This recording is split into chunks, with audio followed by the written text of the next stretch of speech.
watching the Sports and Political channel of LB. I'm his contributor. If you're not a subscriber to this channel, make sure you hit the subscribe button, hit the like button, share these videos on your social media platforms. Let's get down to business. As the season for the LA Lakers comes to an end, we get to sit back and examine and break down what happened in this colossal failure of a season. And we're going to start with Russell Westbrook. Now, back on August 6th of 2021, there was a massive 5-team trade where the Washington Wizards traded Russell Westbrook with a 2023 second-round pick, a 2024 second-round pick, and a 2028 second-round pick to the LA Lakers. The Brooklyn Nets then traded Spencer Dinwiddie to the Wizards. The Indiana Pacers traded Aaron Holiday and Isaiah Todd to the Wizards. The Lakers traded Isaiah Jackson to the Pacers. The Lakers then traded KCP, or Kentavious Caldwell-Pope, Montrezl Harrell, Kyle Kuzma to the Wizards. The San Antonio Spurs traded Nikola Molotov to the Brooklyn Nets. The Spurs traded a 2022 second-round pick to the Washington Wizards. The Washington Wizards traded a 2024 second-round pick and the 2025 second-round pick to the Brooklyn Nets. And the Washington Wizards traded Chandler Hutchison to the San Antonio Spurs. Now, Indiana also received a trade exception, a 2023 conditional second-round pick. Chicago owns 2024 second-round pick and a least favorable 2028 second-round pick. Washington owns the 2024 second-round pick, is more favorable 2025 as a swap option, and Brooklyn received a trade exception 2022 second-round pick and has an opportunity to swap. Now, did you get all that? Did you get all that? What's up, T Price? Salute to you, bro. Did you get all that? Was you able to ingest all of that, all for Russell Westbrook, all for a chance for the Lakers to potentially win the NBA championship? Now, not long after that, I'm gonna play a clip from that initial press conference when Russell Westbrook was introduced to the LA Lakers. Now, it was a 22-minute long clip, but there's a minute and 40 seconds of that clip that will ultimately shape the season. Hey, Russ, welcome back to LA. When you look at the way the league is kind of shaping up right now, where do you see this team stacking up with some of these other contenders, and how meaningful is it for you to be back in a situation where you can say at the start of the year that the goal is to win a championship and that's potentially attainable with this group? Yeah, man, to be honest, my mindset is I never really worry about no other team.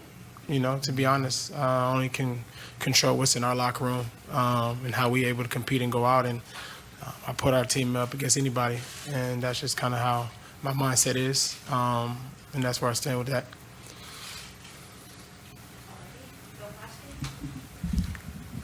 Yeah, Russell, do you feel like you have anything to prove? No, I don't. I've been blessed and thankful to be able to be in this league so long and lucky to be able to play and be healthy. When I got drafted in the NBA, that was me proving people wrong. When I was able to go to college and get a degree, that was me proving people wrong. Not a degree, I wish I got a degree, but go to college, go to UCLA from the inner city, that was me proving people wrong. Just making it out the hood was proving people wrong. I don't need to do that anymore. I've been able to bless the people around me, my family, been able to impact people all across the world with this platform that's been given to me, and I'm continue to do that. And obviously we want to win a championship, but our ultimate goal is to make sure we use what we have to impact others around you.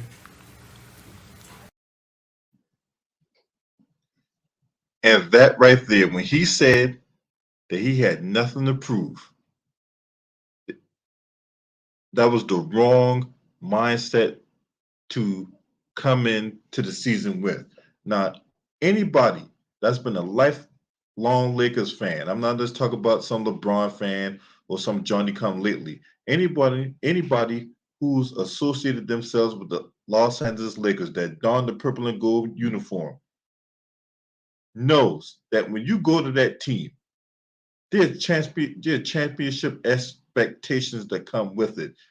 The reporters are asking it. The fans are demanding it. So when you go to a team and one of the first things you say that I have nothing to prove, uh, that's not what people want to hear when you come to the LA Lakers. Now, with Russell Westbrook being a Lakers fan growing up, allegedly, you would think the one person that grew up in California that's been a lifelong Lakers fan, and you go to that team on a trade and you say that you have nothing to prove. You have everything to prove. When you don that uniform and you take that court on a given night, there's a lot of things you have to prove. No different than when I put on a uniform and I go to my job, there's something you got to prove every day because you're only as good as your last performance. That type of attitude right there shaped in what was a disastrous season for the LA Lakers. You ask him about turnovers, he's going off on reporters.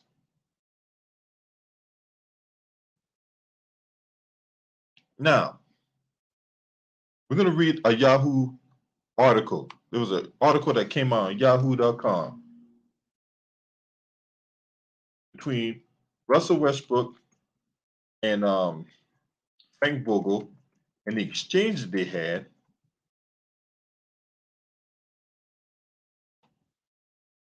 which also shaped the season.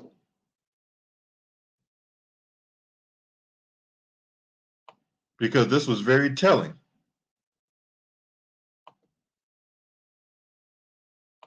So you mean to tell me the first day you get to practice and already there's tension between Russell Westbrook and Frank Vogel? What's up, Gideon? Salute to you.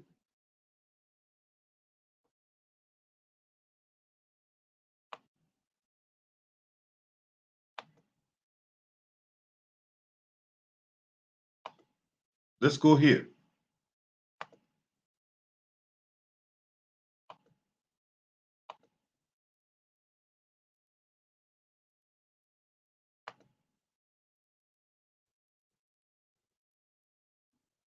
$360 King, salute to you, bro. I appreciate it.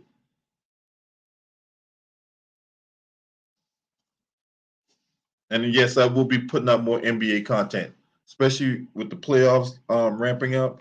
I definitely will be putting out more NBA content. So, in this particular article, we're going to read this out loud where Russell Westbrook never respected Frank Vogel from day one. Now, mind you, Frank Vogel just came off 2 years of winning a championship. It was 2 years removed from winning a championship in the bubble. Russell Westbrook has never won an NBA championship. Ever.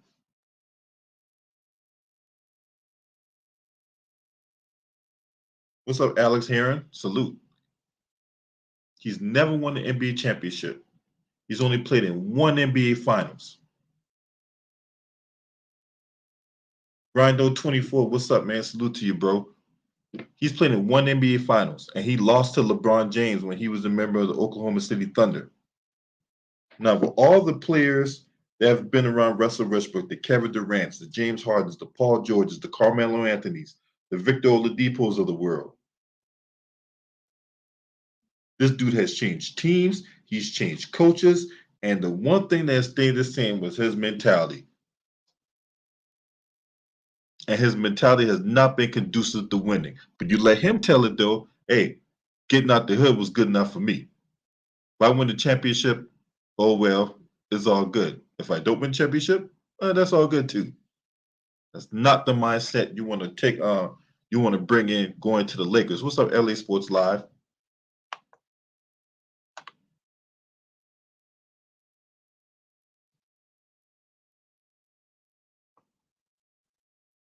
maybe later.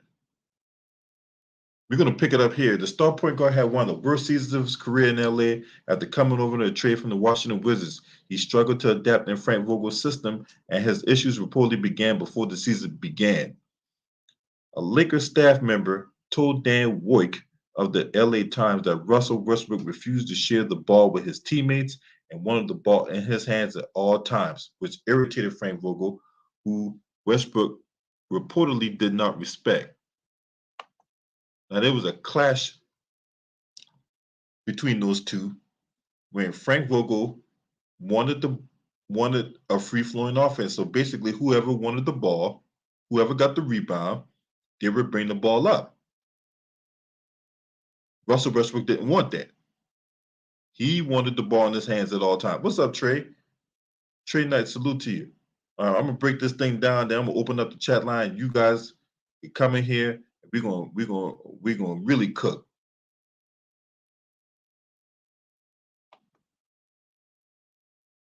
Westbrook wanted the ball in his hands at all times. He wanted to be the man that dictated everything, like he did in OKC, like he did in Houston to some degree, and definitely what he did in Washington.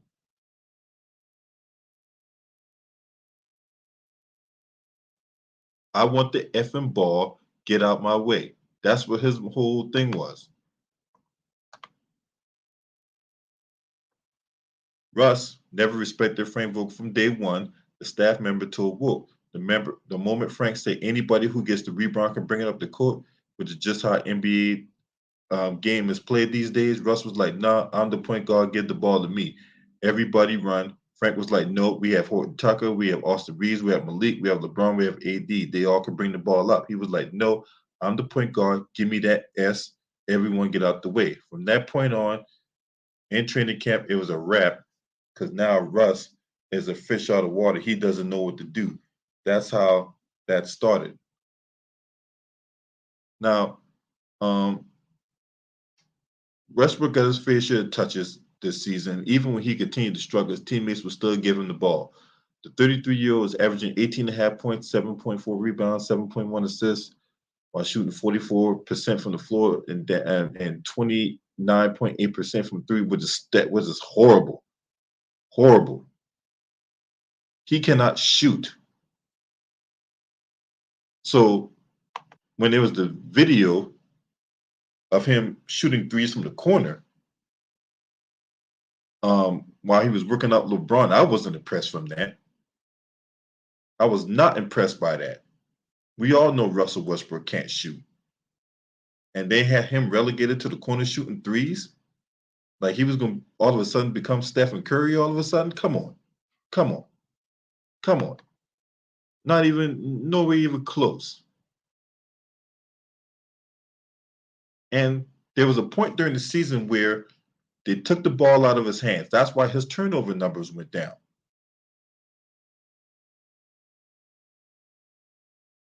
They took the ball out of his hands. They had him relegated to the corner playing off balls. Something he was never accustomed to.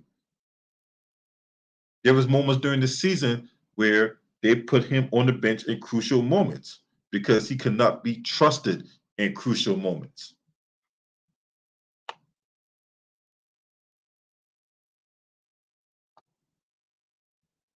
Westbrook's teammates even tried to give him some motivation to elevate his game. His teammates were trying to find a way to feed the beast and would tell him things like the coaches hate you and the front office is trying to get rid of you. That tactic didn't work out, and it now appears that the Lakers are really trying to part ways with Westbrook, and it could be difficult given his $47 million salary in 2023. NBA insider Mark Stein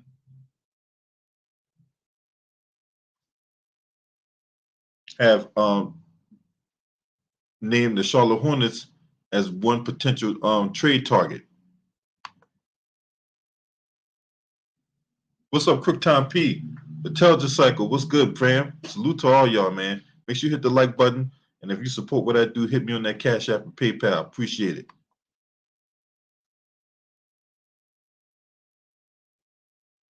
Now,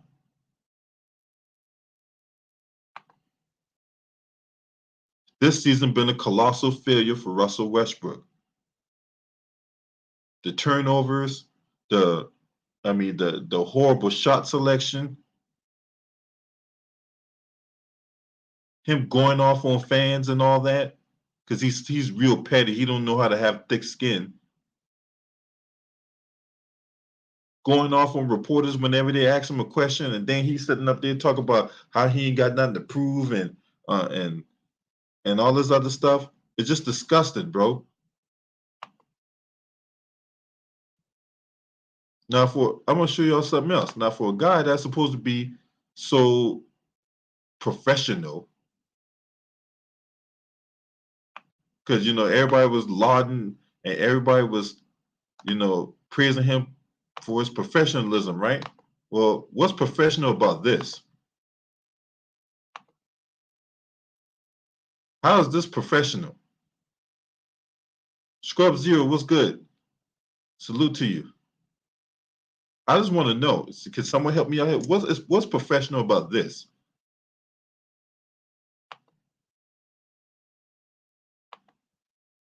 Then we're gonna play another clip. In the game where they played the Clippers a month ago, where they got destroyed. And then on top of that, the fact of the matter was they lost 7 games in a row. The Lakers are currently on a 7-game loser streak to the rival Clippers.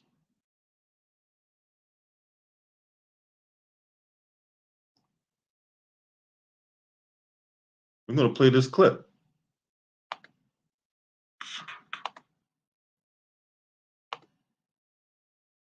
And then, after I play this clip, I'm going to put a link to the chat. You guys can come in. We're going to really get down with the get down. Now,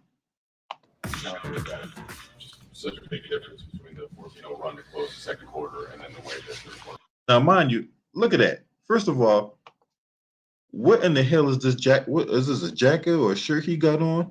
What the hell is that? And second, why is his button all the way up? And third, why is he rubbing his hand? That looked kind of moist right there. But anyway, And no stops. Simple as that. No shot, no stops. It's getting a lot of easy buckets attacking us. And then offensively in that third quarter, that with Melo Wynn starting, I think that small lineup in theory, that's should be one of the better scoring groups. So what did you see offensively? Just our execution. We don't really have anything. No kind of rhythm with that. Normally, like you said, it's usually our best lineup, but they did a good job of guarding us and forcing us into some shots. now look at that, y'all. This is what I'm talking about, Russell Westbrook. Look down there. Look at the stat line. He scored 17 points in that game on 16 shots. It took him 16 shots to score 17 points. Now, for all you guys that ran your mouth about Kobe Bryant and talk about how he inefficient, well, what is that? What in the devil is that? 17 points on 16 shots, but that's efficient, right? Okay.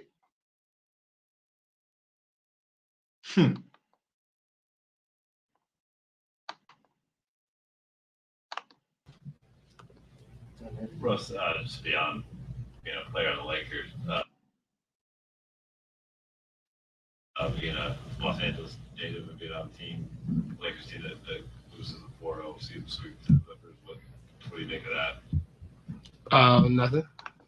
Now, for those of you who did not hear, the reporter basically asked Russell Westbrook, with the Clippers sweeping the season series from the Lakers, what did he think of that? And that's how he responded. Nothing. He don't think nothing of it.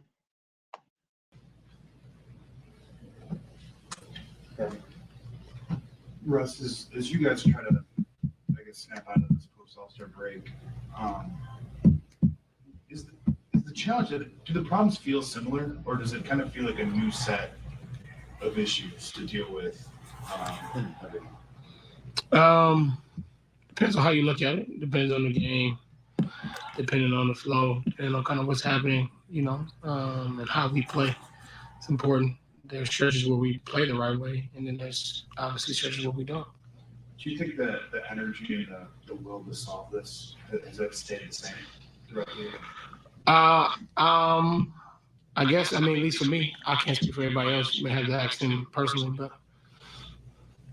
Hey, Russ, what do you do when you go home after a moment like this?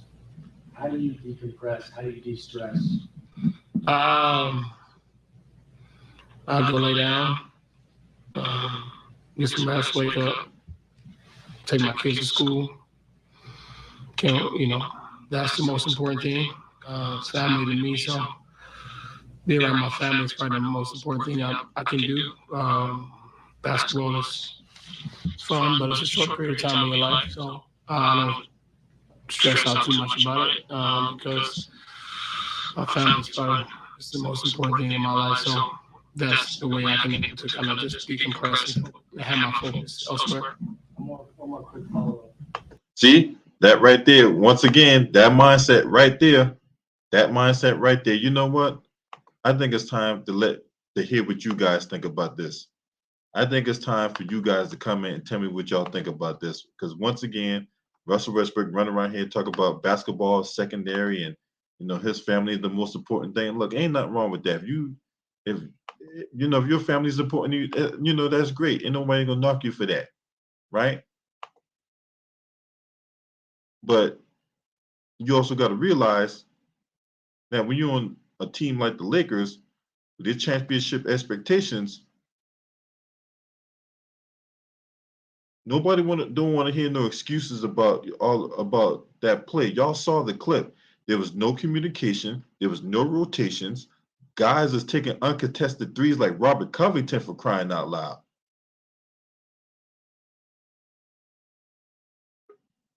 It's like no heart, no desire, no nothing.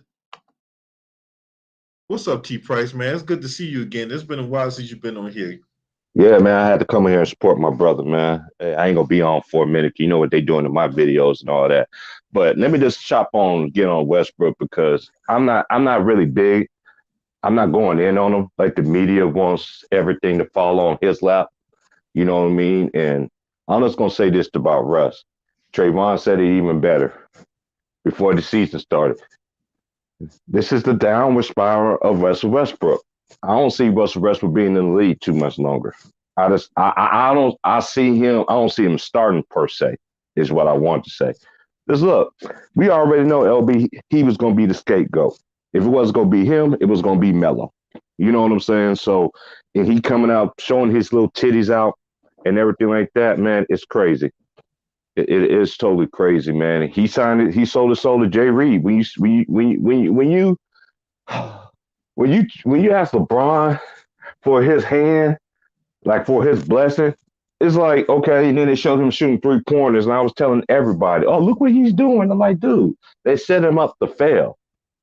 He knew I think he was going to fail from the beginning, but that's all I got, man. I ain't really want to sit there and bash Russell Westbrook. I know that's what the media wants. That's what the world wants. They want everybody to be, he's the scapegoat, but all of them has a fault in this. All the leaders all have a fault in this. LeBron, I'm so interested what he has to say on Sports Center, because today he's going to be on Sports Center at 12 o'clock Easter time.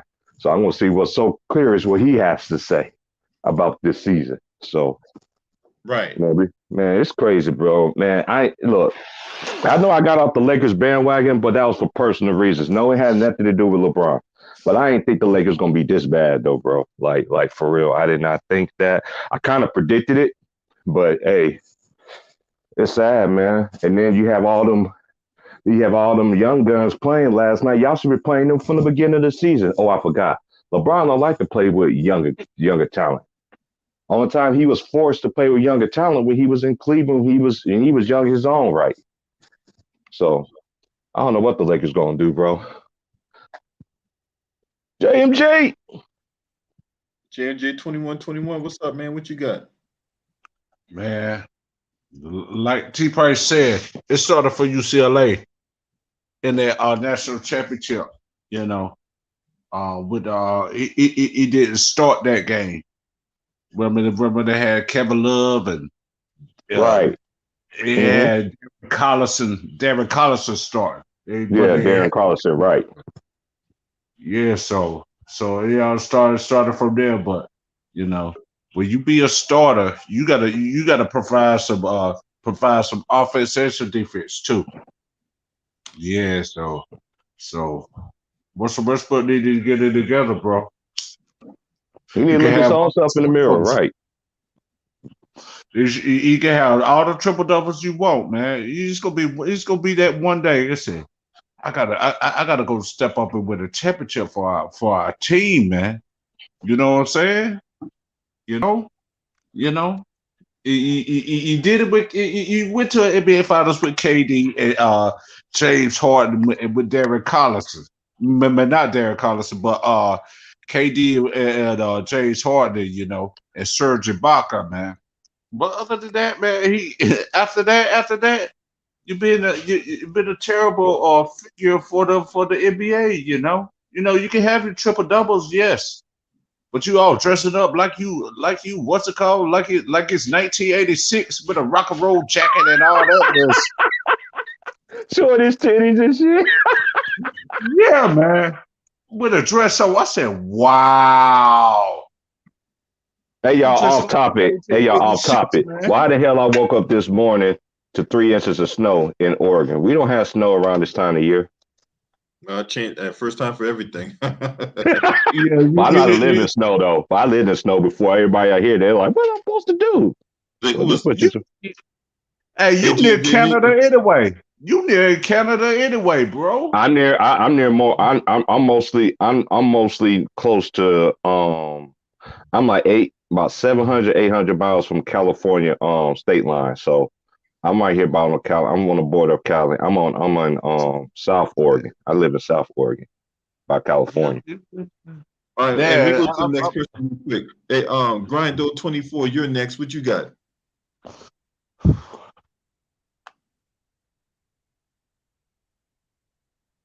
Oh, hold on. Grindo 24, what you got? Hey, I'm confused as hell, bro. I just came in here, but like, I changed my avatar, and like, I don't know, bro. What the fuck? Can you hear me? Yeah, we can hear you. Yeah. All right, but shit. Anyway, on the Westward, dog. I'm just kind of piggyback on what somebody just said a couple minutes ago. They were saying that Westbrook was like kind of down spiraling, and you know I agree with that, bro. You know this is the end of Westbrook, at least as a superstar. I mean he can stay in the league a bit longer, just if he accepts the bench role, which we know he's high on ego, and he's probably not going to do that. So, you know what I'm saying? But I disagree with the notion that you know the Lakers set him up. You know what I'm saying? Because I doubt that LeBron would sacrifice the entire season just to expose Russell Westbrook. You know what I'm saying? But yeah, I mean it's tough because there's not really much you can say in defense of Westbrook coming out here doing them air banks like every game, you know. And then even the games that he didn't have high turnovers, he would have a bunch of bricks. You know what I'm saying? So it was always someone Westbrook, bro. And then in the good games that he did have, it never like really contributed to win. So this was just a hell of a season for Russell Westbrook. Hey, let me ask y'all this there, bro. When was the last time someone won an MVP and won a six-man? When was the last time someone won a league MVP and a six-man?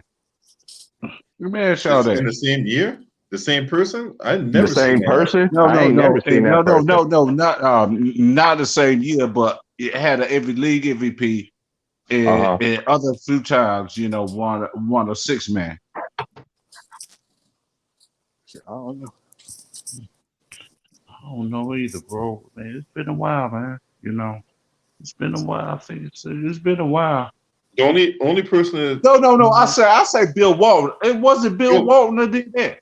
Was it Bill Walton that did that? Yeah, Bill Walton. I think it was Bill Walton. I think it was Bill Walton. But hey, I'm not trying to get too far off the topic. Scrub Zero, what you got? with But the Westbrook. answer was Bill Walton, though. But anyway, what you got on Russell Westbrook? I'm not surprised. It's being Westbrook being who he is, the expectation this year for some people, not really anyone who knows how basketball's played and knows how certain players how styles need to mesh and whatnot, knew that this wasn't going to be a good fit from the very beginning. Like when they made the trade, I'm like, why would they go get Russell Westbrook to play with LeBron James when they both played more or less the same way? They can't play off the ball. They're ball dominant. One guy's gonna drive and take ill-advised threes. The other guy's just gonna put up shots whenever he can. Man, Russell Westbrook, he was. It ain't all his fault, obviously, but he wasn't good.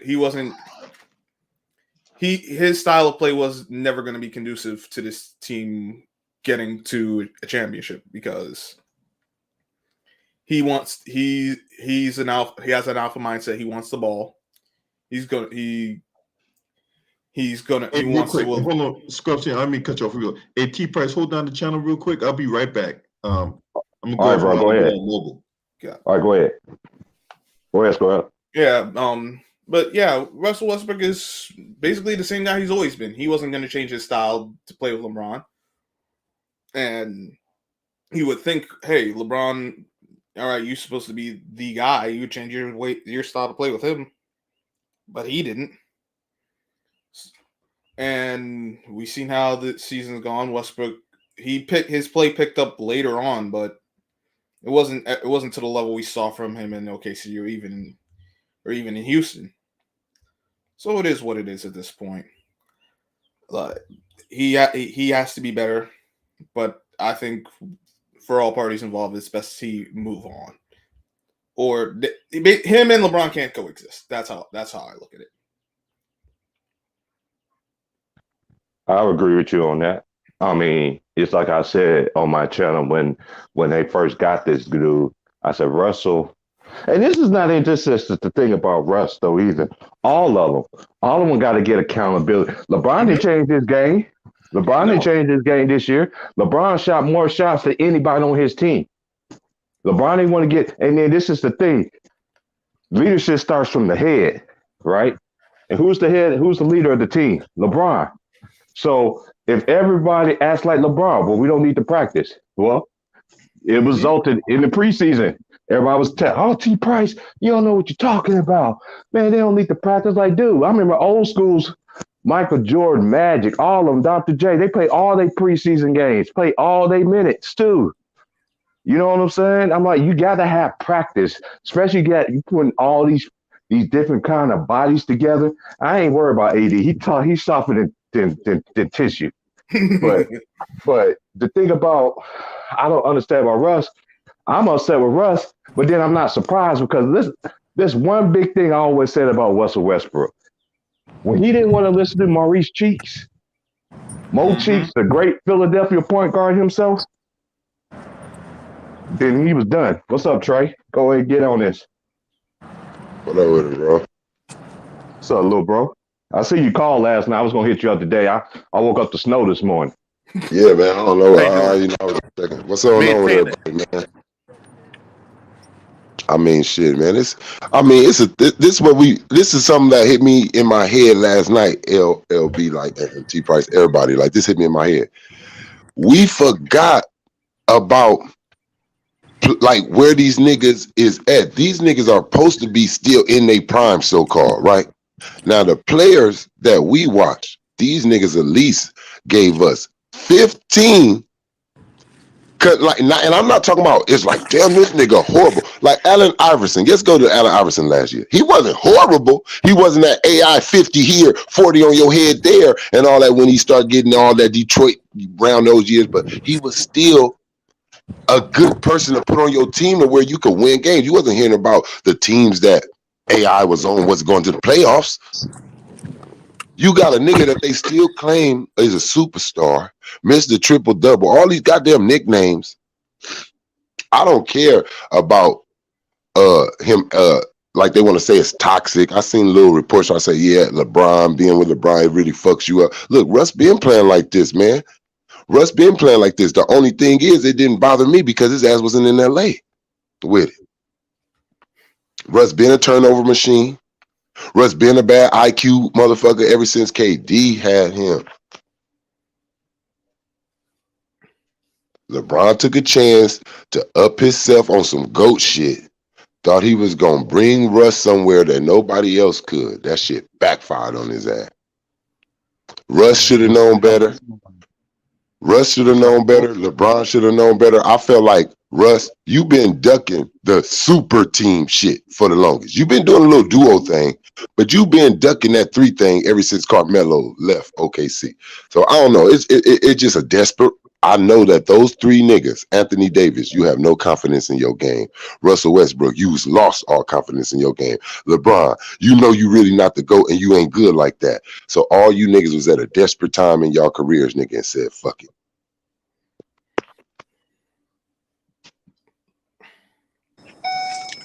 And truth be told, I thought the Lakers organization, they had a similar player the year before in Dennis Schroeder. Mm-hmm.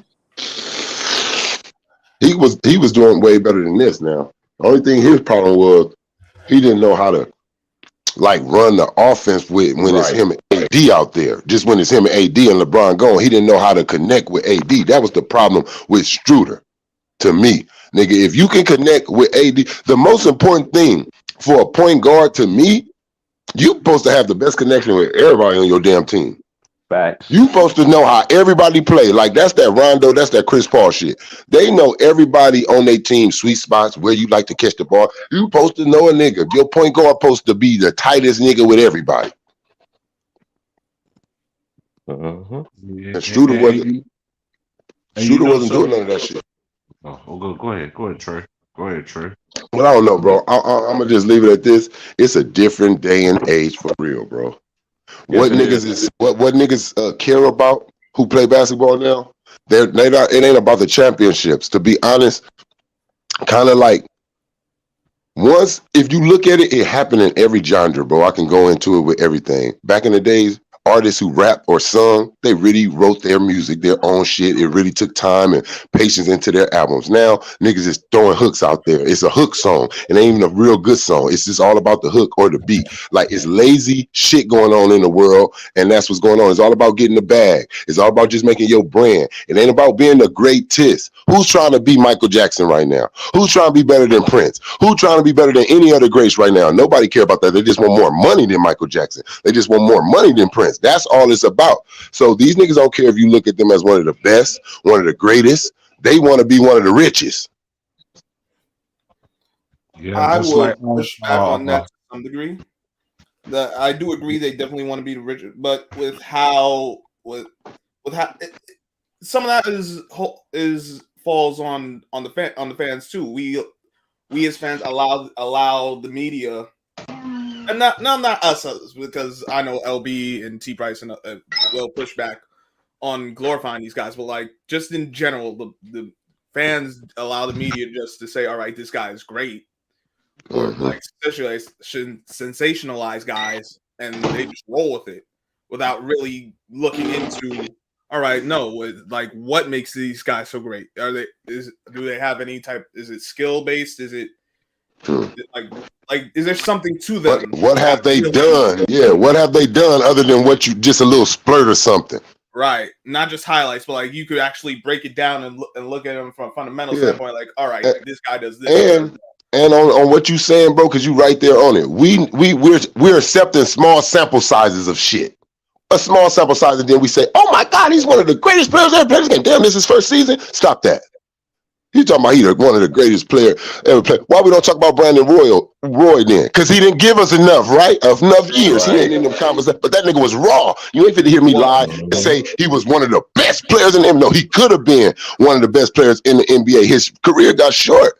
He didn't give me enough to put him in those conversations. But I know he would have been. But that's what they doing. Like Anthony Davis making this team. It's all on what we think his measurements going to be and all that, like what we know he could do. I'm not judging you off of what you could do. I got to judge you off of what you did do. Right. That's what people, and they keep making excuses. Look, it was never an excuse. Didn't nobody say, well, Michael Jordan ain't beating these Detroit Pistons because they out here beating his ass like Tyson. They was like, he got to figure out a way to beat these niggas. They didn't say, yeah, they didn't say nothing. They didn't give him no excuse, bro. They didn't give him none. They was like, this nigga got to beat him. They like, damn, they up here socking him upside his head. So what? If you the best, you need to win. That's how they felt. They used to say. That's how we Look felt. what they said with Larry when he went against the Boston Celtics. He going against the biggest franchise at the time in the league. They repeating championships like a motherfucker. They expect a rookie Michael Jordan first 2-3 years come in there and whoop Larry Bird them ass. It ain't just Larry Bird out there. Niggas, all them niggas is Hall of Famers. Kevin McHale, all these niggas. What the fuck? Look who the niggas I got on. And look who the niggas I got on my team. And he's out there giving. Did you see Mike though? I'm gonna tell you, and it's the difference between Mike and that bitch ass nigga LeBron. I'm tired of this shit. When LeBron was in the finals against a team that was swarming his ass like that against the Golden State Warriors, he came out there and spoke up on his triple-double. Did Mike come out in the motherfucking press conference and say, I scored 63, nigga, run a fucking record, nigga. I don't want to hear about us losing. Hell no. He felt bad, nigga. We lost. That 63 don't mean shit to me.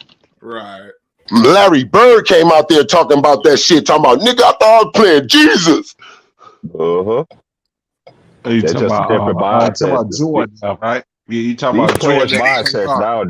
These players bias nowadays, and that's why I don't respect the media. And I'm so waiting for what RoboCop have to say on Sports Center. That's the only reason why I'm watching Sports Center this morning, just to see what the hell he gonna say. Full capolocks, you know what I mean? But this Lakers season, man, it's not on Russ. And me and Trey said this before right there on my channel. We said this is gonna be the last year. I don't see Russell Westbrook starting anywhere else. We said this in Washington. We said this in Washington, bro. I said Washington just a sucky ass team, so they gonna start him. You feel me? If you go to the worstest like looking team in the league and you any kind of name, they're gonna start your ass. Period. They're gonna start you. So that team was like desperate for fans to get in the seats, all type of shit they was trying to use off of Russ. But I said after it was only one team searching for Russ, and that's the Lakers' desperate ass. Nobody wanted him. Yeah, because that's what I'm saying. I said, yeah, remember that. And then on top of that, the Lakers weren't even Russell Westbrook wasn't even the Lakers' first option. He was like their fifth option, like fourth or fifth, right? LB. Yep. And this is the thing. And this is the thing I'm so tired of the media doing. And I've been and Ticket, and shout out to Ticket, man. He be giving us he be telling us niggas everything before it even happens. And niggas still want to respect the nigga. That just let me know if a nigga tell you the truth, that's just anybody, a man or a woman. If you choose not to receive that, you just a dumbass. That's how I see it. I'm just tired of every time I look up Russell this, Russell that. I can remember my two worst instances of Russell Westbrook. One when he had his titties out. And other than that, he's wearing that dress. Now, this only reason I'm bringing about this dress thing for this one particular instance, gentlemen. Anybody with common sense that knows this. If you're a black man and you're on national TV and you promote yourself in a dress and everything like that, you giving everybody in the world, even kids, a right to judge you. Yeah, because you the one decided to put that dress on. You the one decided your dotted line. So therefore it comes. What I'm trying to say is you gonna get that backlash regardless of the figure, but you made yourself an even bigger backlash because you put that dress on. Right. And guess what? On the hit on that, bro, I'm gonna name something that he said, and he grabbed a little sympathy from niggas out there. I'm not gonna lie, I'm gonna keep it real. He ain't getting nothing from my motherfucking ass though. I'm a cold-hearted piece of shit. You goddamn right. I'm one of them niggas. Hey, look, I'm gonna tell you right now, Russ, you try to come out here talking about, yeah, man, my family and my kids, they going to school and all that, and people is a clowning them and look, man, you ain't the only person in the world that got a job and kids clown them. It's some women out here on the block, nigga, giving up something, nigga. They kids walking around having friends, and then people telling them, oh, your mama on the street. I seen this, or people mama's doing drugs, bro. And you up here talking about you can't fucking function on the basketball court because of your kids getting talked about, your family getting laughed at, and they getting teased while they at the game. Let me tell you something about somebody, bro, that you try to act like you admire. Kobe Bryant had a rape case, nigga, and every DM in the motherfucking world that he stepped in was calling that nigga rapist, his family. What you think they was hearing? What you think they was going through? Kobe didn't do one fucking interview and say, hey, man, my wife, Vanessa, my kids, they getting talked about saying your daddy a rapist and all this LA. Y'all got to calm down, man. Y'all can't be doing me like, he ain't do none of that bitch ass shit. Joe did stuck it up. Nigga, he ain't asked for no sympathy. He said, I'm going to shut y'all mouths up with buckets. I'm gonna shut you niggas up with buckets, bruh. I'm gonna come in here and annihilate every fucking team I play, bitch. I'm going 50s and 60s. I don't see no Shaqs. I don't see no cars. I don't see nobody. See, you ain't shut nobody up, Russ. You worried about what everybody's saying. You can stop this, what's happening to your family. Play better. Bitch, it's that simple. It's that simple, bro. Niggas been getting talked about for years. It's too late for him. It's too late for him, in my opinion, because when you didn't want to listen to Maurice Cheeks, I'm going to say this one more time. I always said this about Russ. I know you had Billy Donovan. I don't think Billy Donovan I think he's I think he's a great college coach. He didn't do him no justice. Billy Donovan didn't do him no justice. Billy Donovan don't belong on this level.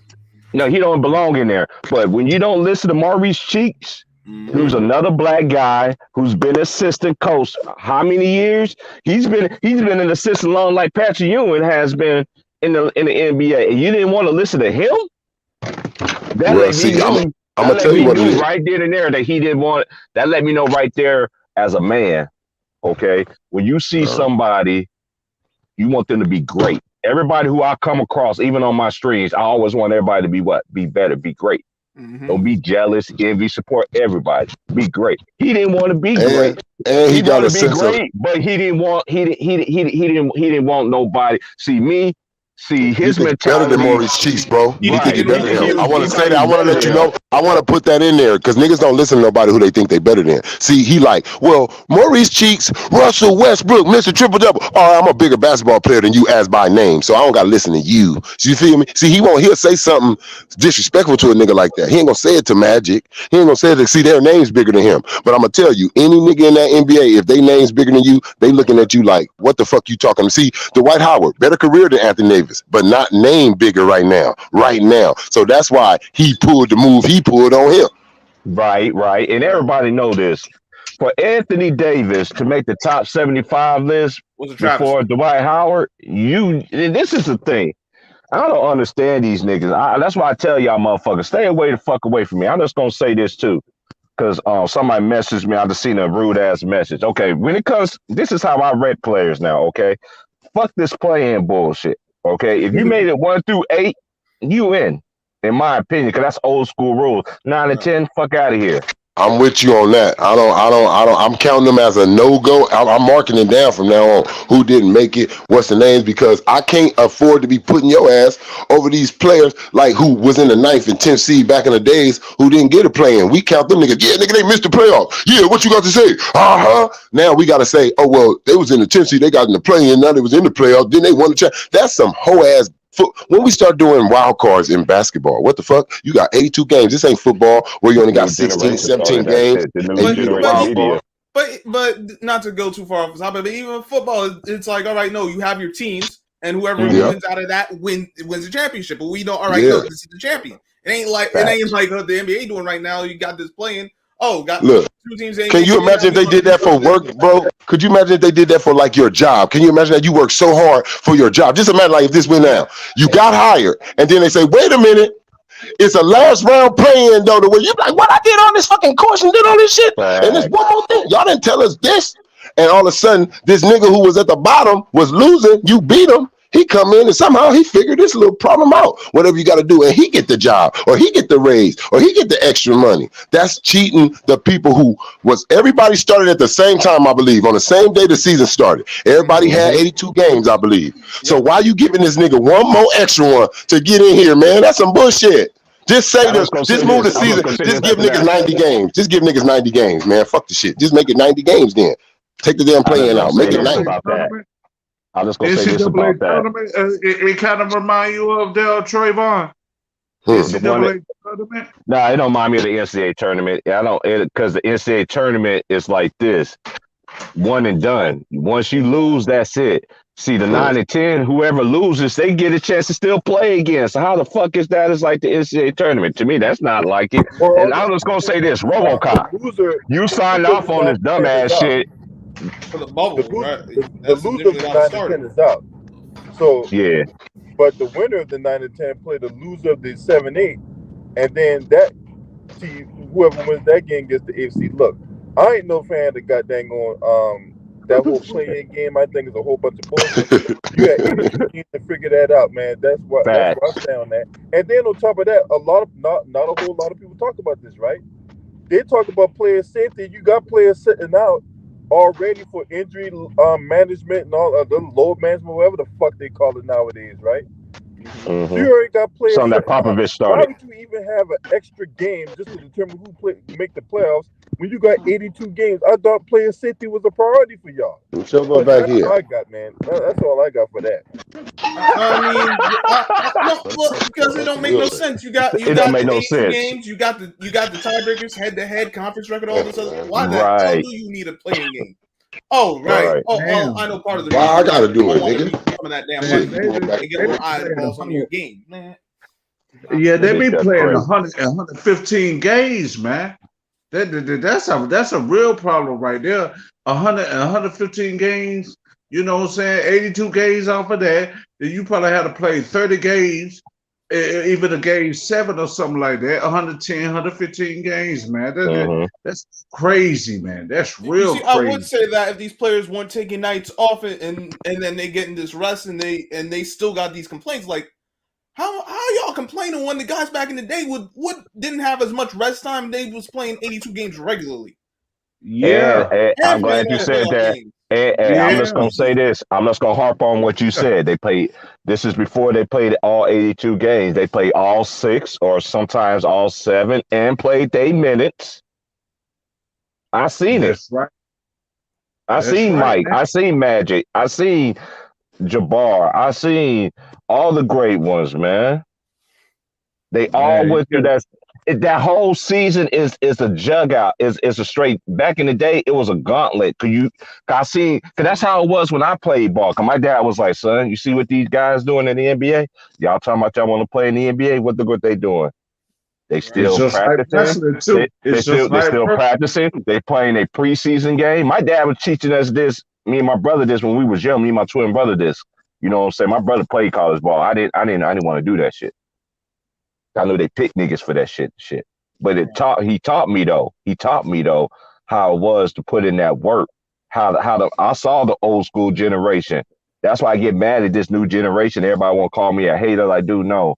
Y'all don't know nothing about the game. Y'all seen last stages of Kobe, and that's it. And then I'm just gonna say this too. We do got some young people that do know their history. But majority of these dick licks out here, as LBB say, the bunch of these dick licks, they don't, man. That's why I say, man, you got to study the game, man. You got to know your history. Now, I'm just going to say this about this little triple-double stat. Watch it. They was getting on my nerves with this shit. I'm like, dude, it's so easy to get triple-doubles when they changed the rules. Right. Every team can. Give me a quadruple-double. Give me a quadruple-double, man. At least a good quadruple-double. Don't give me a triple-double unless you need it. Don't even give me a triple-double. If I hear a player, man, I'm just sorry. If I hear a player saying, I'm going to get anything, and he ain't letting it come natural, he ain't playing out there today. Right. If I was the coach, I'm going to tell you, if I hear you saying that, means you're going to take away from the team. That means you ain't going to be in the flow of the game. You're literally trying to do a specific fucking thing other than win. The only thing I need you to go out here and do is try to win. I don't need you to go out here and try to go 50. I don't need you to and the only time I want you to do that is if we need to. I want you to get a triple-double if we need to, man. Those are players that used to do that type of shit. Like, if your center left, say you a dude that get about 5 rebounds a game, or the center out the game, Today I'm getting 10, my nigga. So I may get a triple double. I don't know. It may happen because I'm fit to be down there tonight. Like, but when he come back, that triple double, that rebound shit, that shit going right back to my average, man. That's your job, nigga. Jump your ass over there with them big ass niggas. Get that rebound. I'll be right here on this 3-point wing, waiting to take my fast ass down this way. Or not even something. I mean that too, but matchups. Like, all right, no, this. Like just go where the ball needs to go, man. Yeah, whoever got the weakest man, like you just play basketball, like winning basketball. You know what? It's not hard. We all right now ain't never played with each other, but if we went somewhere and played against some dudes, if we all got good IQ on basketball, we can figure out. Oh, I see what you do. Okay, come on. I see where you be at. It's easy, bro. It's easy work. Right. That's why I said nigga be up here talking about, oh man, just give him some time, give him some days. Well, that's crazy because I seen niggas get together in one day and run niggas all day off the court. And this is the thing about the league. This is about the league nowadays too. For all these players to have great IQs, I think IQ is overrated too. I think the concept of IQ is overrated. The concept of the word IQ is very right. I get you on that. I was just about to say that. Yeah, put it in context. The word it ain't high though. It's how they use the word IQ is overblown. Because let me just say this: compared to the old school niggas that I was growing up, I seen old school teams like Chicago, like the Lakers, the Knicks, Miami. They know a team can't stop a play. They're gonna run that play all fucking day till you sit there. I'll be seeing so many mismatches. Like, why don't you just you got the rebound, dunk it, man, dunk it. Oh, he gonna shoot it right back, throw it back out to a 3-point. That's how these niggas be getting. What Kobe say? I'm throwing that shit down there to Shaq. I'll be a dumbass basketball player if I try to because I can score, just not to give it to the easy bucket right there. Here you go, Shaq. Shit. Nigga. We fit win as a championship. We fit win today because this nigga can't be stopped. I can obviously see that Kobe wasn't that much into himself. Why everybody like to call him into himself and all about himself. Nigga, y'all forget those years with Y'all forget those years with Shaq. If Kobe was anything like these new players, want some shine, they would have never three-peated, nigga. Had no rings if Kobe was envious, nigga. If Kobe was envious of all the career, all that shit that Shaq was gaining in LA, you think Kobe don't know that? This nigga can't do this without me. You think Shaq didn't know that too on the low? Kobe could have easily blew that shit up. And said, I want out of here, nigga, like these niggas do. He could have put a James Harden and said, I want out. That's the difference between all these niggas. That's the difference between all these players. Let me tell y'all something else. Y'all saying these niggas come together. I remember another old group of niggas that came together and won a championship. I ain't even like them niggas at the time because they was on the wrong team. You got KG, Paul Pierce, and Ray Allen. All them niggas in their fucking mid-30s, nigga, early to mid-30s, nigga. And they went and ran the youngest, and they ran through the league, my nigga. They ran through the fucking league straight up. That old ass team ran through the league with Doc Rivers on flip. See, Doc Rivers needs some real players. See, that's the difference. Fuck this. Just keep it 100. Everybody always want to say, "Oh man, Doc Rivers ain't no good." Look, Doc Rivers ain't no bad coach neither, nigga. He may not be the greatest coach, but don't act like you cannot win with this coach. That's some bullshit. What it is these players is lacking the shit that other players got, nigga, that helped him win a championship. These niggas is not on the levels of the KGs, the Paul Pierces, and the Ray Allens either. And what people fail to realize about Ray and KG was this, and y'all talking about they form a super team. This is how it was back then. It's a teaching moment to y'all youngins, even y'all old folks who y'all say is old to see now. Y'all swear y'all don't remember, but if I can remember at 43, is this.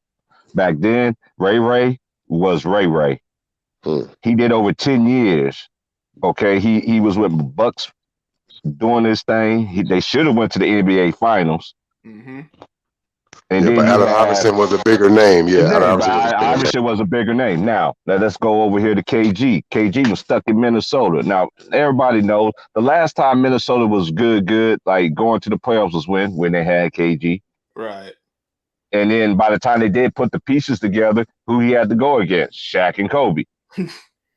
Okay, but he stuck it out. And then he finally left. And that's what old school players did back then. When they know they couldn't win, then they formed. Look what the Rockets was down there one game of going with Charles Barkley. Right.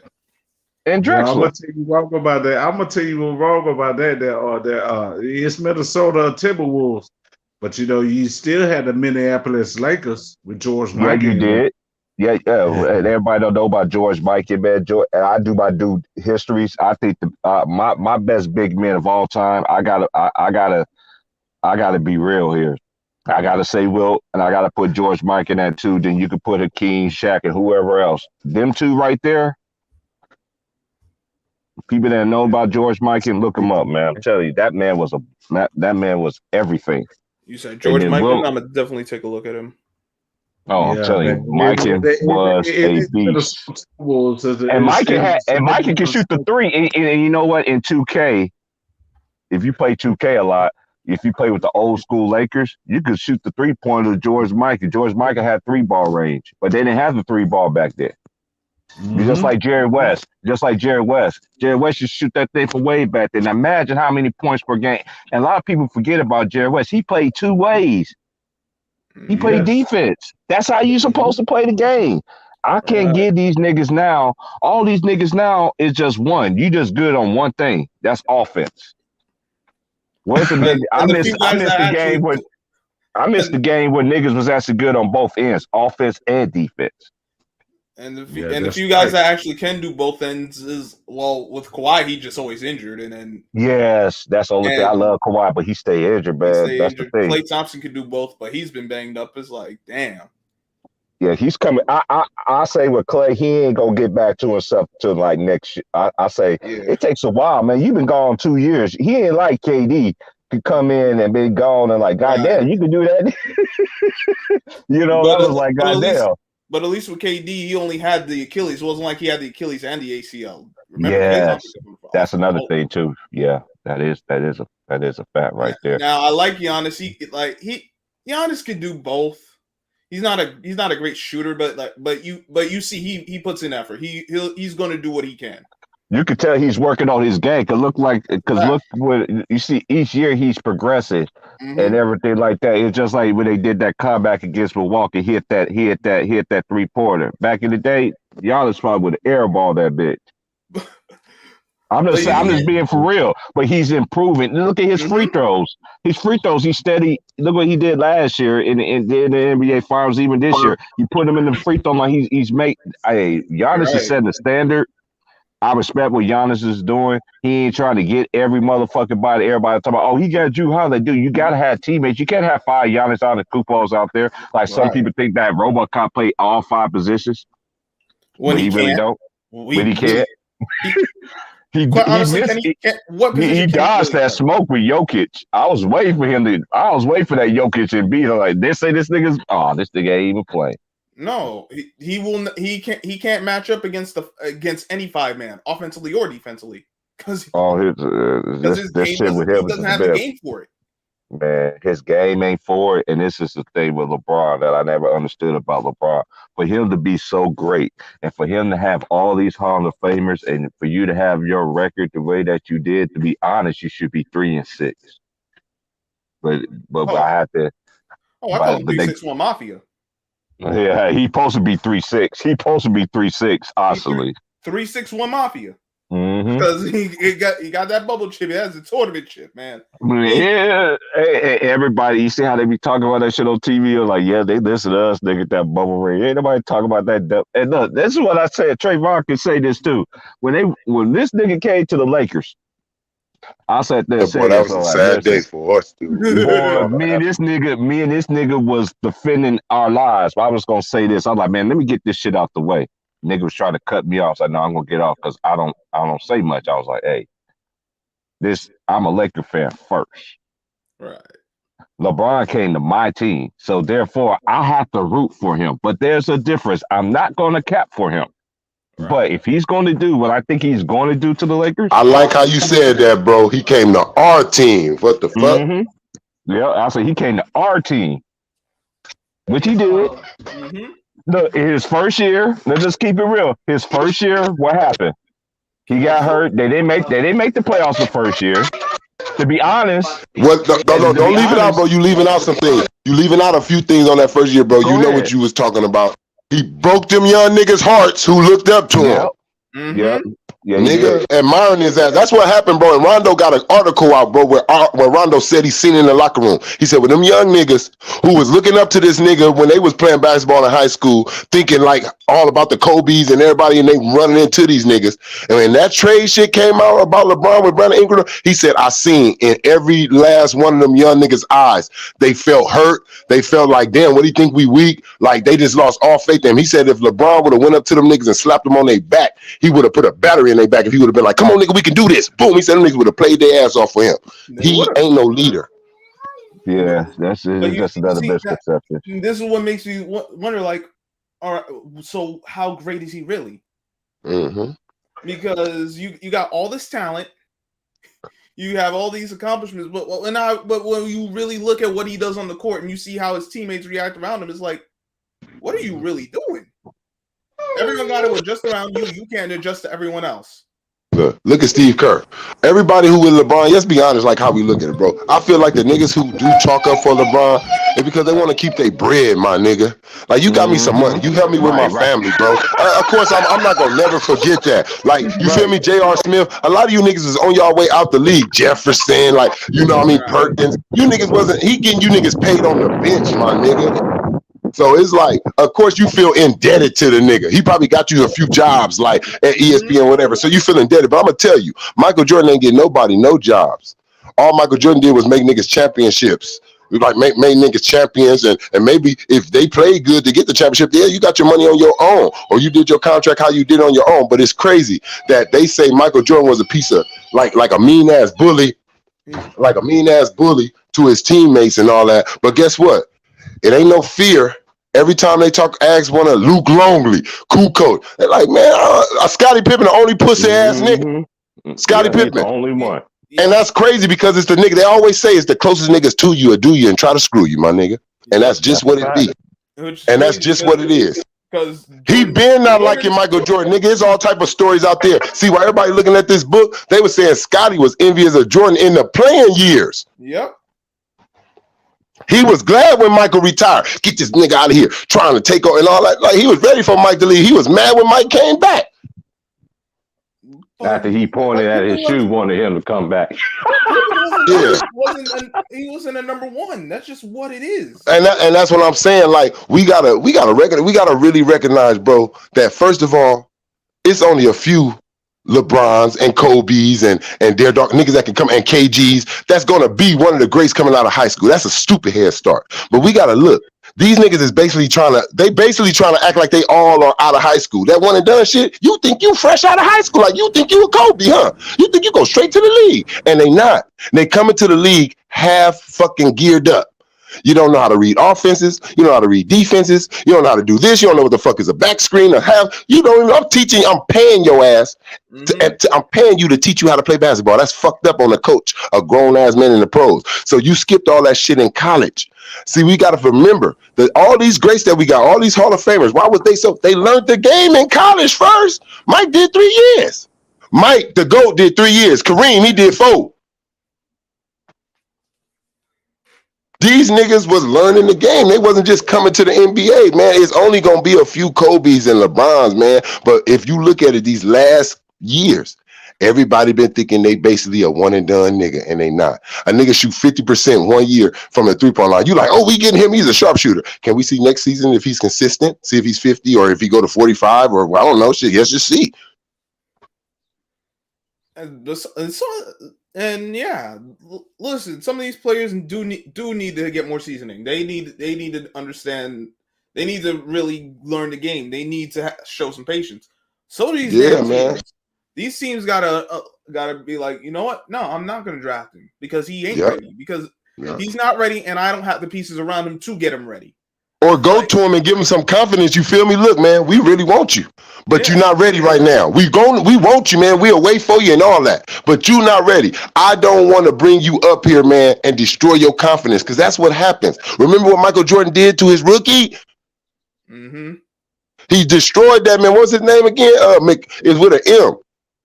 Some young rookie that was supposed to be hard. Kobe went in there, played nigga. I mean, Mike went in there, played nigga one-on-one. Nigga ain't never been the same. You don't want to do that to these young niggas' confidence. There's a lot of niggas that was supposed to be something. God. I can't believe this nigga. This nigga just sat there and said, first question he said to ask this nigga, he was like, well, first of all, we just need to see what our roster is, what moves we can make, and we need it and bring in a roster that could win more games than we did this season. Is why I do not view that man as a top 150 Me player. either. I can't. I don't even have him top 10 just to keep real. I understand the accolades and all that. But nope, he ain't in my top 10. Hey, we said it, Street Fight, don't you do that. We know, look, old ass Karl Malone, old ass Gary Payton, old ass Rick Fox. Oh, everybody on the Lakers team was old niggas basically except for Kobe Bryant. Come on, let's keep it real. Everybody was on the Lakers team that year was old, my nigga, except for Kobe. And the rookies niggas that they drafted, my nigga, on the bench over there. And them, Tyronn Lue and them. Can we keep it real? T-Price, I swear to God, T-Price, do it, bro, because you know you better at me than that shit. Please get the ages of everybody. Please get the ages of everybody on that Laker roster in 2004, boy. Get it, because we fit to age them off, because you know they try to talk about them. They was running, so that means everybody else in the league was younger. We know, look, every power forward was younger. Every power forward was younger than Karl Malone. Every point guard was younger than Gary Payton on the off top. We know this. And damn near every center was damn near younger than Shaq at this time, and Shaq was declining. We all knew this at this time. Not bad, but he wasn't that first year Shaq with the championship. He was getting fatter. He was starting to get little toe injuries and shit. He wasn't that Shaq. His defense, that's where he really started lacking at, not blocking shit, keeping niggas out the key. So, and then you got Rick Fox, Robert Horry, all them other old dudes playing their positions on the bench that was right there. The youngest niggas on the team, the closest nigga that to youth to Kobe was fucking Derek Fisher. And he older than Kobe. Long stroke Fisher. Man, and look, and we all know I'm being a Laker fan for everybody. Remember when Derek Fisher couldn't shoot and then he hurt his foot or something and he came back on like a Utah game and that nigga 3-pointer was out of this world. Hold on, it's calling up right now. About to read it. Oh, that's why I said he's not better than it. And this kills it. It don't just kill the argument with the GOAT. It kills the argument with Kobe for me. You didn't get this motherfucking team in the playoffs. Kobe got to beat the shit up. Look, I'm going to name two. Kobe got two fucked up teams. He got two fucked up old like teams. He got a broken team with Steve Nash and Dwight Howard. He had got them in the playoffs at least. No play-ins or nothing available. Just the AC, nigga, we in here. And if Kobe would have been playing and didn't rip his Achilles, Tim Duncan would have been in trouble. And he'd know it because Kobe always destroyed their ass. He always had something for their ass in the bag. That bitch try to get on that ESPN thing and state something. I'm sorry, I got to call her that. But for real, she tried to get on there and say, what's her name? This Lakers team. She said Kobe and Dwight Howard, them did not, they got swept in the playoffs. Hold on, don't say Kobe. Andrews, I'm done with her. Yeah, Malik, boy, I was all on that. I put comments. I put comments on that shit right now. About to go ahead, right now. Okay, this nigga Kobe there broke his Achilles. What was the year? What was the year again? 2004, I think. 2004, right? That's when we got them. 2004. I think that was our last year with the Kobe and the Shaq thing. 2004. Okay, bam, I got it. Okay, all right. Now look at these old ass ages, boy. Everybody listen to these old ass ages. All right, that's 2003, 2004 season, right? Okay. First, I'm just gonna name out the rookies. Kobe has 7 years experience. They had a rookie in Maurice Carter. They had a rookie in Brian Cook. They had Derek Fisher. He was born in 74. They had Rick Fox, born in 1969. He played in the league. Devin George, 1977. Okay. Horace Grant, 16 years experience. He was born in 65. Malone was born in 63. 18. Slaughter Medvedingo was born 79. Shaq 11 years 72. 79. Gary Payton 68 13 years. Kareem Rush 80. Byron Russell 1970. 10 years. And then everybody else was born in 83, 77, and 1980. That seemed like you counted off. That seemed like you counted off, bro. That seemed like you counted off way more older niggas than this roster right now. Right. Mm-hmm. You said 60. What, bro? God damn. I heard like 260s. I'm like, no. Hey, come on, bro. These niggas was supposed to be. These niggas was supposed to be retired by now. Come on, bro. It's 2004. These niggas born in 63. Karl Malone was born in 63. Horace Grant was born in 65. Rick Fox was 69. Like my older sister, she was born in 1969. And they had they had three. They had three players that was born in the late 60s. God damn. So I don't want to hear no excuse about why this nigga couldn't took his team to the playoffs. You had Thank you, bro. That team went to the finals. That team went to the finals. God damn. And Kobe was going through his rape case during the NBA finals. Come on now. Didn't even get a chance to practice. He was playing all year with that shit on his head. All year. You should get off a private. And I got enough nerve to say if Carmelo didn't get injured, that old ass team may figure something out if he didn't get injured. Because they couldn't stop Rasheed. Yeah, the Carmelo, it was done. Look, we already know you're an old ass guy. That's the last thing you need is anything with your legs in the middle of the season. Shit, you fucking 42 years old. That's the last thing you need to do. I did the 2004 roster, so I'm gonna do all the way to now. Okay. Mm-hmm. Now do theirs. Yeah, do 22, bro. Do 22. Now that was 20. What the fuck? That was 20 fucking 7 years ago. 2004 season. Mm-hmm. Oh my goodness.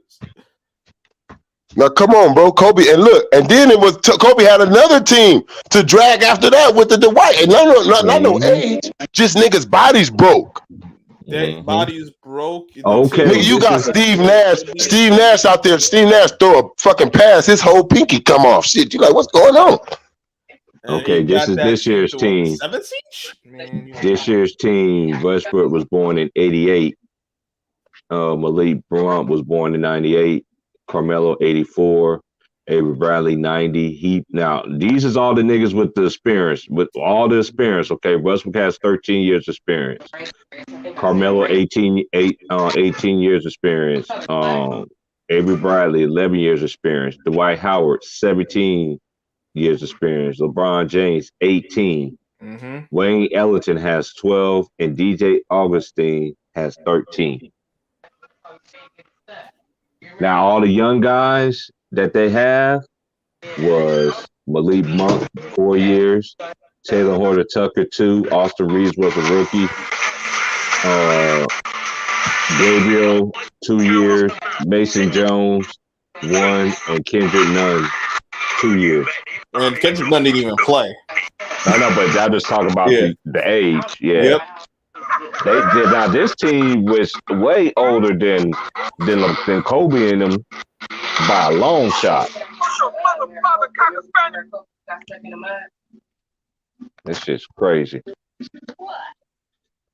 Yeah, I'm gonna have to finish listening to this interview with this nigga talking about. I put that shit on pause. That nigga had me hot like a motherfucker. We said that shit. Oh yeah, we need to just get a better roster, have more wins than we have this shit. Man, you sound like a dumb. Look, man, this nigga got 31 wins with the Lakers, man. 31 wins with this team that he had. Just 31. That's all they got, my nigga. That's embarrassing, man. And that's a shot. I don't give a fuck what nobody say. You up here scoring all these points. Let me tell you something. Do everybody remember? See, that's why I was saying, see, Mike and Kobe, they're a different type of scorer. When they put them buckets in the hoop like that, it's a win coming out of it, buddy, more than likely. Because their points were impactful. LeBron's they knew how to, because they knew how to fucking make your whole team fall to his knees, nigga, by shooting shots that you thought was bricks. You'll be like, fuck this nigga Kobe doing. You heard just Shepard, he like, man, this nigga doing spin around left hand, swap, wop, wop. Look, you don't even want to play defense no more. No, you ain't gonna be making that shit on me. No. Take me out, coach. Oh, you our best D. Take me out, coach. Let him get 50 tonight. Fuck it, man. He was gonna get it on him anyway. Just let the weaker defender come in. They knew how to dismantle your team in scoring. LeBron is not a killer when it comes to scoring. He dismantles your team with help. He don't dismantle his team yourself. LeBron wears you down with all the shooters. He drives, you double, he kicks out the shooters. Whop, you turn around, you like, damn, I'm trying to help you. He's smacking threes. Now that's going on for the whole 3 quarters. Now you trying to stop that. Your coach like, no, we ain't letting them 3-pointers go no more. Guess what? He got one-on-one driving. He is a big motherfucker to be driving the ball. No matter how much I don't like the nigga, if he get one-on-one with the way they play fouls and call fouls in this league, how it was going on at that time, he's gonna get a clear way to the lane on your ass. And now he's getting layups and dunks and shit and all that. Man, I'll take my 6 fouls because you know what? Let him go to the line late in the game. Yeah, because look, that nigga can't shoot them free throws for nothing to save his goddamn life. That nigga would start shooting threes. Like, now look, now that's what I'm saying. Now, this nigga shoot all these 35 footers. Why I don't see one media nigga say LeBron out here taking these badass 3-point shots from the distance? You ain't Steph Curry. Why they say anybody else do it? They be like, he ain't Steph Curry. Damian Leonard do it. He ain't Steph Curry. Why LeBron can't be not Steph Curry? Talk about his ass, because them 3-pointers that he's shooting, they ain't helping this motherfucker. Well, I tell you that. His shot selection is awful. He don't play deep. I mean, this is one thing I'm getting tired of people saying, that this dude actually is a great defender. No, he's not. Man, no, he's not. A great defender. At best, he was a below average defender, and his best years was in Miami. He played defense when he was with D Wade, because D Wade wasn't having that shit. And D Wade wasn't having it. And Pat Riley wasn't having it. Yeah, and Pat Riley wasn't having below average. Yeah, come on. Even like he never will be, to me, bro. Look, you will never be in that sentence with the greatest defenders in the league. Never, nigga, never. Hell, I can't even call him a respectable defender. Yeah, like you be blocking niggas. Every block you got, it come when a nigga thinking he lost this man, and then here your ass come running from somebody else blocking their shot. You don't. That's why Kobe figured your ass for. Kobe like, look at this nigga think he gonna trail me. 2-hander, look, bam, nigga slap you on your cheeks. I know what you doing up here getting them bullshit ass blocks and shit, looking like you playing defense. Because the chase down block, I mean, it looks nice on the highlight reel, but a chase down block just means someone messed up defensively or offensively. Yeah, the chase down block just mean that actually it means to me, look, a chase down block to me, bro, look, a chase down block to me means that you took a chance. It's like a cornerback. It's like a cornerback, bro, that just go after the ball when he see that he just go after a receiver and he think the quarterback gonna throw it. And if the quarterback gonna throw it that way, you fucked up. And if he do, you fit to look like Deion Sanders. This nigga LeBron, you just take a hokey pokey chance and leave your defender. You don't know if this guy can see, like a nigga like Chris Paul, gonna feel you leave your defender. And he gonna throw it to your man. And he gonna probably J your eye up. But you be catching these niggas who think I got the lane. And you just take a chance and leave your man and just go after him and block it. That's not defense. That's just, I caught you slipping right now. Right. But he's always been that kind of look at you. You can just watch the games this year and see how many times this dude was asleep defensively. And when they actually went at him when they actually would swing the ball and go at him, involve him in the defense, he was the only look. You see what Luka did? Luka did him like he did Luka a couple years ago. Luka got the ball. He kept, give me LeBron. Yeah, come on, give me LeBron. Yeah, your old ass. Remember when you was doing me like this when I couldn't play defense? Y'all kept picking to me. That's what you did. See, that's what LeBron did to Steph Curry in that 3-1 comeback. He kept picking until he got Steph. Every time he got Steph, he like, I'm about to drive on your ass. I'm about to drive on your ass. And nobody else. I watched that nigga. That's the only game where he tried to play some defense. Go ahead, bro. Hey, Frank Vogel. Bye. I know I don't root for the Lakers no more and everything like that.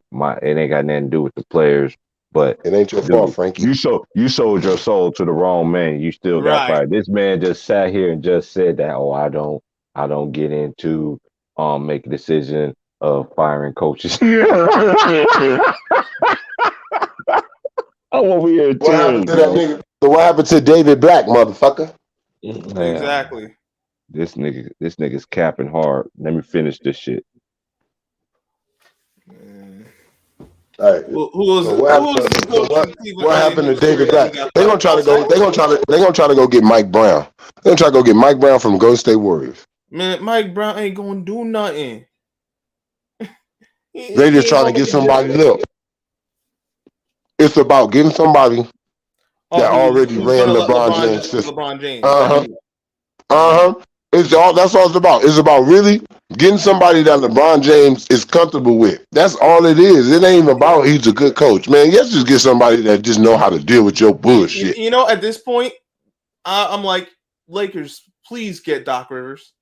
Man, I want him and LeBron to fight every day at this point. I'm not gonna lie. I'm like, Lakers, please get Mark Jackson, because they need some God up in that goddamn locker room. No, I'm like, if this is just gonna be drama, I might as well end it. I might as well have fun with it. Get Doc rid No, of but Doc. see, look, I don't want Doc. I don't want Doc right there because, see, look, I'm not going to lie to you. I see what he's going to make. It's going to be a competition between the Lakers and the Clippers all over again next season. Oh, Doc used to be in the building. Oh, Doc used to coach his team. Oh, Doc better be this old team. All that shit. No. He don't need no distractions. He don't need to be focusing on no one team to beat. He need to be focusing on all these teams to beat. And that's what they're going to make is Ty Lue against his old coach, Kawhi against his old coach, and LeBron against his old coach. I don't want to hear that shit, bro. None of that shit. That part I ain't gonna lie. I don't want to hear that shit. So I would rather them bring Mark Jackson up out of that motherfucking announcer seat. I don't give a fuck. Y'all mad because that nigga said he gonna pray for a gay man. So what, man? Hey, he better than a lot of them motherfuckers. I'll say that. Man, look. He gonna go in there. He gonna tell nigga the real. That's an old school coach. He an old school nigga. He ain't gonna go in there. He don't give a fuck. Look, if he was our coach, and he a point guard too. Russ would have been doing that bullshit. He would have called timeout. Sit down, Russ. I mean, you got LeBron running. Let's just be honest. LeBron run the show. He gonna say he don't. Well, at least until the Lakers put their foot down finally. But see, Mark Jackson is somebody I think LeBron respects.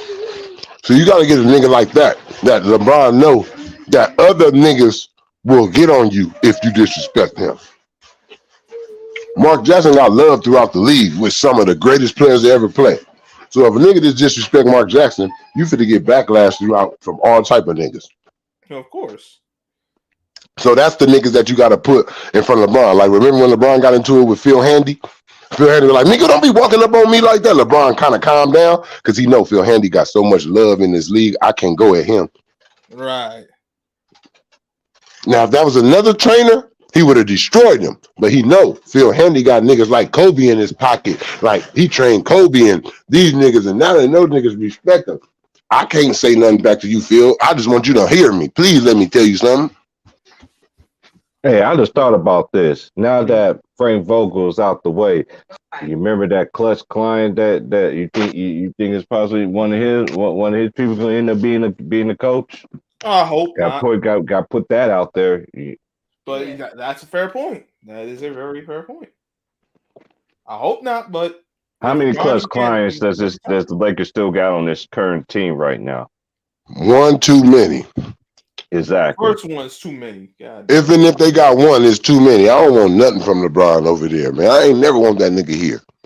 Yeah, okay. And they just traded LeBron. They tried to give that job that Rob Pelinka got to Kobe. Kobe said, I wish I would work for LeBron. I ain't working for that motherfucker.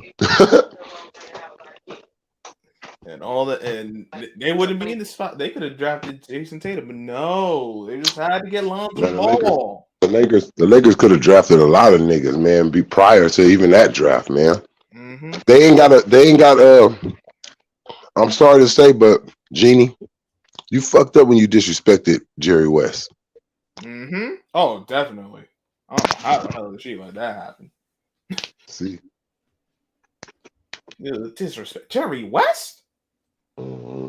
This man who done helped this organization through man. That's supposed to be family, and you do him like that. But that's the thing. Jenny, she only loyal to what she's moving around. She ain't loyal to what her daddy moving around. Right. See, that's why her and Magic fell out, because Magic would see Jenny, like people like, oh, why she try to act like Andre Drummond is this? Because that's her trade, that's her pick. Why is she pumping up LeBron? Because that's who she brought. She didn't bring Kobe. She didn't bring Kareem. She didn't bring Magic. That was other people. This is what she did. She's trying to. She always been an entertainment side. If you watching that TV show Winning Time, that's what she was in charge of. Cheerleaders, entertainment. That's all you've been. And it's proven true right now. And she's desperate. I remember hearing before we got, you know, Stephen A. Smith liked to put you in a box. Before the trade, he start putting it out there. He like, maybe the Lakers got to sell. Maybe Jenny don't know what she doing. He started whispering that out there, and that bitch heard it, I bet. And she like, this nigga gonna try to make me have to sell. And she the only female owner. And she know if you start putting shit like that in the media, next thing you know, she'll start getting phone calls from billionaires in the world. Like, hey, you want to sell them Lakers and shit? And then next thing you know, the NBA start putting pressure on her. Maybe you do need to sell it. Your family and shit, y'all not getting along and da da da da da da da. The Lakers is a big franchise. We need them to be successful and da da da. So guess what she did? Man, I gotta sell my soul. Call LeBron. Man, And I can't watch no more if of y'all that had interview. Steve I can't Ballmer, watch I'd be that shit no straight more. right now. I can't get Man, through if that shit. we had somebody, if we They had give me somebody this with a nigga salty backbone, if question. we had somebody with a backbone, bro, we'd be straight right now. You gotta be able to That's tell. that You nigga gotta be able to salty tell your question. stars no, bro. They ain't asked that nigga that one tough question. Now I can't watch. That was Kobe Bryant or anybody like Oh, that, nigga. Phil That Kobe. played for LA, man, nigga. They got the crucial punishment, nigga, for not making the playoffs, nigga. Man, y'all niggas paid off too in the media. I already knew you was, but y'all don't keep that same energy. So Oh God, for I can't even. Well, this is nothing new when it comes to LeBron James. This is why. But you're not going I'm nowhere. like, I'm not. I'm out of that narrative period. I'm like, all right. So, who are you really? What kind of man? What kind of player are you? Because you it always has to be some kind of excuse. They got to baby you from when you got into the league to even now. Your game hasn't improved any. Let's be honest. You haven't gotten any skills. You refined the physical portion of it, but not the skill CVS, portion. Walgreens, all that. All now you can't play defense. Man, I don't even want to get into shooting because that's a different topic. I there's a place I could go. I'd rather not because this ain't my right. I get what you're saying. Yeah, you good. No, Don't go there. Just keep it on there. But he ain't a good shooter. His passing, is he really like? Yeah, he can pass, but is he really as great as they're making him out to be? No, because then why haven't this team? What teammates has he made better? For that matter.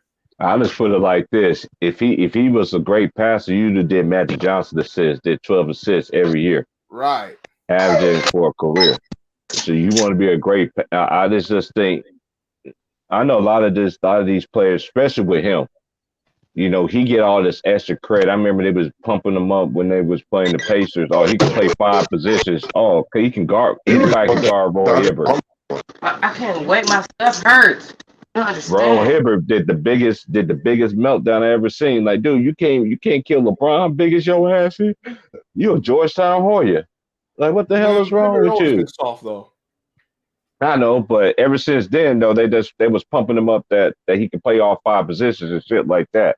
And I thought it was overblown. I was like, dude, for the dude to play all 5 positions, how come he ain't never go against nobody that truly played the 5? Right. He ducked all that smoke this year. He ducked Jokic. He ducked Embiid, who I think Jokic is better. That's just my opinion. Hell, he ain't want nothing with Ayton. Oh, you know he can't deal with DeAndre Ayton. I forgot about my boy DeAndre Ayton too. Them 3 is one of the best big men in the league. Them 3 right there. I ain't never seen him go against. He always went against somebody that was non offensive. But even when but a guy who can protect the rim, like he always struggled if you had a guy in the middle who can protect the rim. Think about it. That's what he was Cavs talking didn't about. really get He had Ayton to throw his little stats, how many points he scored in restricted area, and all of this. And he said, "Well, I need to get to the free throw line more. I need to talk to the refs about that." And then he was like, joking. He was like, I'm just paraphrasing. He was like, "Oh, pre-Miami, I used to be in the free throw line like tops in the league, but now not so much." I'm like, dude, okay. I'm like, that's why I can't watch. I try to watch it, but it's too much. It's not realness no more, man. You can just tell y'all asking these little softies behind questions. Y'all ain't really going in on this dude and everything like that. But and then nobody don't hold him accountable. I ain't never seen a perfect athlete. He's a perfect passer. He's perfect in everything. So he's just perfect. So you try to say a perfect basketball player is this guy. Is that what you're saying? And I don't want to hear that his mama was a single mom and all this other stuff. I knew a lot of people that was single moms. I know a lot of single fathers that raised their kids, and some of their kids became basketball players and all that stuff. So it makes this kid so much special. Come on, man. Everybody just don't just don't get that TV shit like I do. That's why I don't be watching that shit. I read all through that shit. Lakers season has been a failure. It's just cut it out. It is straight failure. LeBron's tenure in LA. Yeah, it's just been his failure. I've been said that. I've been on the hoop about that. Nah, it ain't. I don't do these excuses and shit like that. And this is an excuse era I see too. Everybody want to have these excuses and all this and that there. I don't give a care. T Price, it's glamour over substance these days. It's just like that's why I always tell viewers and tell people on my channel, like, and even I'm on other platforms, like, I've seen greatness. I'm so glad I seen real basketball. I have players even my height. Back in the day, everybody had a squad. Everybody had to play. Everybody had, of course, you had the Lakers and you had the Celtics. You know, they had the but a lot of people don't understand. They always say that's a super team, dude. They drafted these players though. That's a major difference. Like Golden State, they drafted their players until they went and got the Vaughtlin and got KD. You know what I mean? They gave up on Harrison Barnes after 1 year. It's like, dang, this man just won you a championship. And he had one finals. He didn't play as well, and you shipped them off. They got the gauntlet, the equalizer. And hey, I was gonna say this to y'all LeBron fans. Y'all cut this shit out talking about that nigga better than KD. Because the last time he played KD smacked that nigga, not once, but 2 times in a row.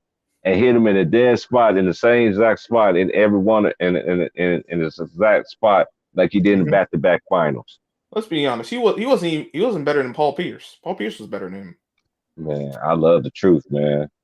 I love the truth, man. Cause I forgot who I was watching yesterday. I was watching the highlights of something, and I seen this kid. He had a old school Paul Pierce jersey. I was like, dude, what you know about Paul Pierce? it was crazy. Hey, listen, I don't like Paul Pierce, but not that dude. But he was the truth. Much as I don't like him. Paul was that nigga, man.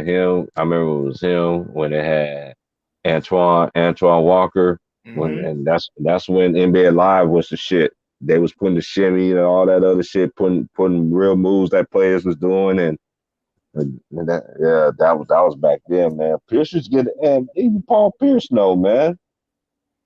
Paul Pierce was telling the niggas that, man, we have to talk about this nigga. No, that nigga hating and all this other shit. Man, Paul Pierce, don't sell your soul to go back, bro. If you get back on TV, then I already know. Like, he's the only one who kept it a buck. You know, when it kept it real. But you know, when you tell the truth about LeBron, you hating. Well, I guess I'll just be a hater then. But am I wrong? No. A lot of people always want to tear facts, but I don't feel. Let's get back to Westbrook. I don't feel sorry for Westbrook because it is what it is. Because me and Trayvon, we've been talking about this for a while. Even when he was in Washington, he was like, T Price, man, I just think this is the rise or fall of Russell Westbrook before us. And look, it was open hunt season on him. I didn't even watch Undisputed this morning because even if they did talk about the Lakers, I already know they're gonna do. I know Skip was gonna do a little blooper reel of Russell Westbrook, but they didn't want to show no blooper reel or show real film of the superstar and not using his teammates, calling out players to play defense. They were going to show. They were going to have a whole reel of their Kang. Yeah, they just don't keep it real. They cook everybody else. I ain't never seen that before in the NBA. I'm like, dude, so this dude don't like he just untouchable. Like he's like the only untouchable. That let me know. They been grooming this nigga. Draymond called him a bitch, and LeBron got suspended. I don't want to talk about that nigga. Dia Silent. Hey, Dia Silent, how you let a nigga smack his nasty, sweaty NBA sacks on your dome, and you went to go sign with the nigga? That let me know what kind of nigga you are. I don't know how he did it. That know what kind of man you are. And Draymond, to me, he's another one. All these, like, he's another overhyped player. Yeah, you just played with Golden State, yeah, but you would have played anywhere else, you wouldn't have been that successful, in my opinion. Oh, and I was saying, like, I was watching the game last night, man, and Draymond hit a couple of shots and said, see, I'm trying to tell y'all, Draymond can score the ball. I'm like, when?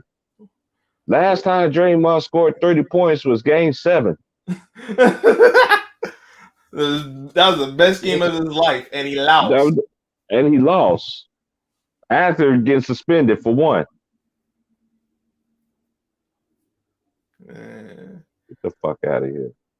But yeah, man, I'm about to get up out of here, man. I know LB was saying he having some issues on his end, man. I appreciate him, getting me on, man. He doing another stream, coming supporting, man, because I'm taking a break for a minute. All right, T Price. Yo, LB, Yeah. thank you for having us on. Yeah, I'm just glad it stopped snowing out here. Now I can start warming up, start cooking me some breakfast this morning. It's still early out here in the West. It's about to be 10 o'clock. Right. But I'll holler at y'all later, though, LB. All right. Oh.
All right, y'all. Sorry I had a whole lot of internet connection issues and all that, but I appreciate everyone for watching, everybody tuning in. Rest in peace to the late, great Black Mamba. If you're not a subscriber to this channel, make sure you hit the subscribe button, hit the like button, and share these videos on your social media platforms. Go subscribe to T Price's channel, T Price Podcast. Salute to him, salute to Trey, Scrub Zero.